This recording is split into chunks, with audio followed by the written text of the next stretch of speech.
Hey guys, what's going on? My name is Jonathan. Welcome back to my channel and another video.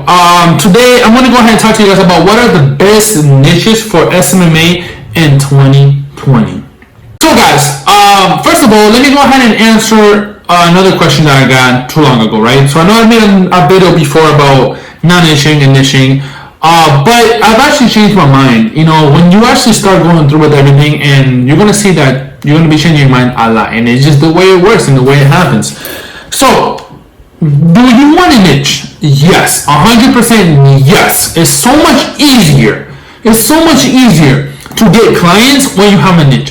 Now, at first I was thinking, okay, you know, if I niche down, what's going to happen is I'm going to lose so much opportunities on all of these other clients. And I'm like, okay, I can't niche down. I need all the money in the world right now. I need the money right now because I have to pay bills, right? And that was my mindset at that moment.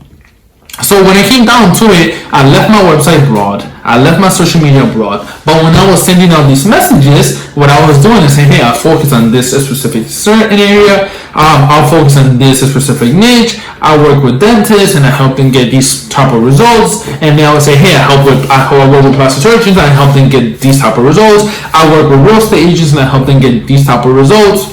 Right? That's what I was doing. But it kind of bit me in the ass because what they were doing is that, okay, they would see the message, they would read it, or watch the little video, and then the first thing they will do is go back to my website and read everything I had on my website. So they will go see my website, and my website will state, hey, I help businesses get blank results.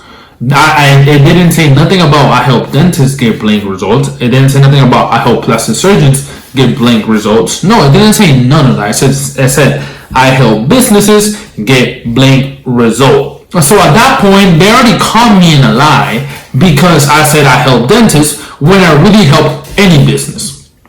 Right? So a lot of people didn't like that, and I heard that straight from somebody. So that's when I was like, man, you're right. Like, you're right. I'm saying I help these specific, certain niche, which I do. I could help a dentist, but at the same time, like, my website didn't say that. So what I had to do, I had to focus on one niche and I had to niche down. So there are 5 niches I'm going to go ahead and talk about today that I think are the best niches to work with. Like, honestly, it's just my opinion. Everybody's different. And the first thing I want to go ahead and recommend you guys, if you want to niche down, if you're going to niche down to something that you already know. It just makes it a lot easier. So if you've been a real estate agent before, then work with real estate agents. You already know the industry, you already talk the language, you already know, the terms and all that stuff. And same thing, if you wanted to be a dentist when you're younger, go ahead and work with dentists. If you wanted to be a plastic surgeon when you're younger and you know all about plastic surgery, go ahead and work with plastic surgeons. If you want to have an e-com store or you have an e-com store, work with e-commerce. Like, it's that simple, guys. Work with what you already know and what you're doing. It just makes it a lot easier to sell, and it makes it a lot easier to work with just in general. So, best niches. Let's go ahead and get started. In no particular order, right? Number 1, e-commerce. Now, e-commerce is a growing industry, guys. Like, sometimes I think about, like, man, I should jump on that. I should go to work with e-commerce stores. If I was starting from scratch, I would probably work with e-commerce stores because they already know that, they need marketing, they need Facebook ads, because they don't have a physical store. So you're already jumping through one hurdle, right? You're already jumping through one hurdle, which is selling them on a service they already know that they need. Because that's the only way they're going to get clients. They're not going to get clients any other way, right? There's no referral business in e-commerce stores. Maybe there will be, but there's really not. They know they need social media, and they know they need someone to help them with it, especially if they're good. So it just jumps one hurdle, so you have to sell them on yourself, and that's the only thing. You don't have to sell them on the service. You have to sell them on yourself, which is super easy to do, especially if you're good at what you do. If your contractor has past results, that is really good. Right? So e-com store, it's not at first place. It's just in no particular order, but e-com store, number 1. Number 2, I'm going to go with plastic surgeons. Right, plastic surgeons. I work with plastic surgeons myself, and the reason why I decided to work with plastic surgeons is because actually when I was younger, I wanted to be a plastic surgeon, and my girlfriend, she works at a plastic surgery place. So I was already surrounded with all of that area, and I was already running her doctor's ads completely for free, and I was getting good results. And I got into the whole system of it, right? So I know the person that gives out the breast implants, and I know all of that. So I'm in that world. So I decided, hey, I'm already in this world. Why am I trying to work with real estate agents if I'm already surrounded with a whole bunch of plastic surgeries, right? It just made my life easier to do.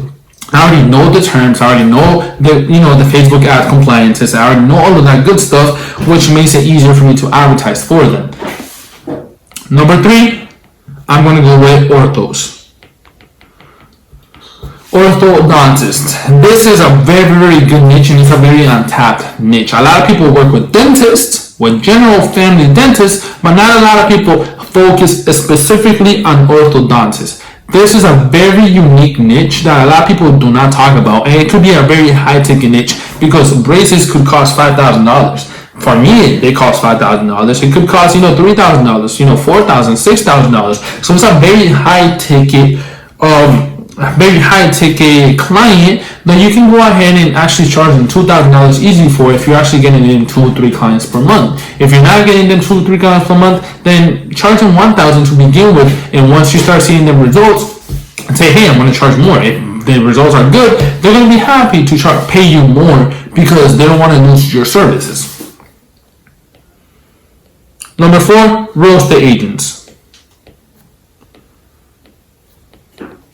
Right? Now, when it comes to real estate agents, I was in real estate for a long while actually. I would work with the high-level real estate agents, with the high-ticket luxury real estate agents. Those will be the type of people that I would focus with, because when it comes to real estate agents, you want to go ahead and build a brand. And a lot of real estate agents that are low ticket, that focus on $100,000 to $200,000 mark, they don't have the money to just focus on building their brand. The high ticket real estate agent will understand that brand and perceived value is everything for a high ticket client that they want. So if they want to sell a $2, $3, $5, $10 million home, their brand has to match accordingly to the houses that they want to sell. A lot of people who are in the real estate niche, you're not going to be able to charge someone more than $1,000 if they're selling a $100,000 home or $200,000 home, because they're not going to see the value in it. So you're really capped at $1,000 to maybe $1,500. But if you focus on high ticket real estate, for example, if you're working on people who sell $1 million homes and higher, they understand that they have to spend more if they want to grow their brand. So they understand that they have to spend more because their value, or the perceived value, has to grow beyond, right? So they have to understand that. And I talk about this all the time when you guys want to get new clients, right? You want new SMMA clients. Now, let's say you want more real estate clients. If your brand is lower than theirs, they're not going to see you as a helpful asset, right? So if their brand is right here, and then they see your brand, and your brand actually sucks, and it's not nowhere near there, they're just going to ignore you. So what you have to do, if you want more clients, is increase your value, increase your perceived value, increase your brand, so it's higher than theirs, than your client, so you can go ahead and throw them the ladder, and they can use it to climb up. And this ladder is your services. So it's very, very simple. Increase your brand, guys. This is a quick tip. Increase your brand so your clients can see you as more valuable and you can actually help them. But if your client's brand is higher than yours, you're gonna have some trouble getting their attention. So that is number 4. And number 5, with no particular order, is contractors.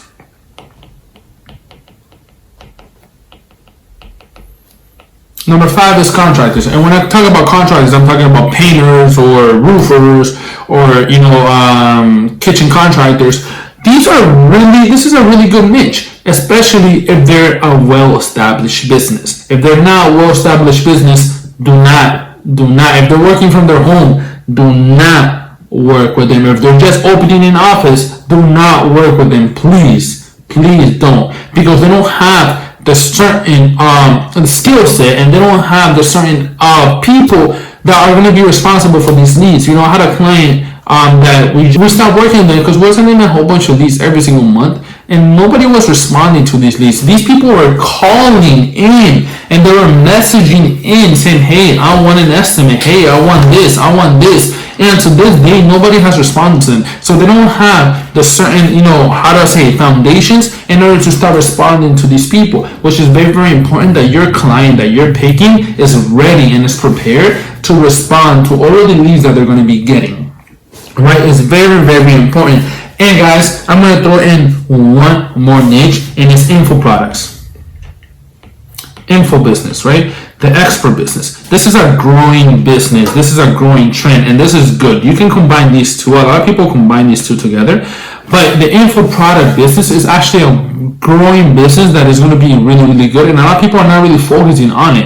A lot of people who are in the info business, they already sell Facebook ads, so they already don't need your services, but there's a lot of people realizing that they can go ahead and sell their knowledge online that will need your help very, very soon, because if you really look at the trend, Russell Brunson, Tony Robbins, all of these guys are investing in the expert business, and they're saying that, hey, you can go ahead and sell your knowledge. You can sell your knowledge. Knowledge is everything. I know you've been hearing that everywhere online. If you haven't, I don't know where you've been, but you need to get more connected.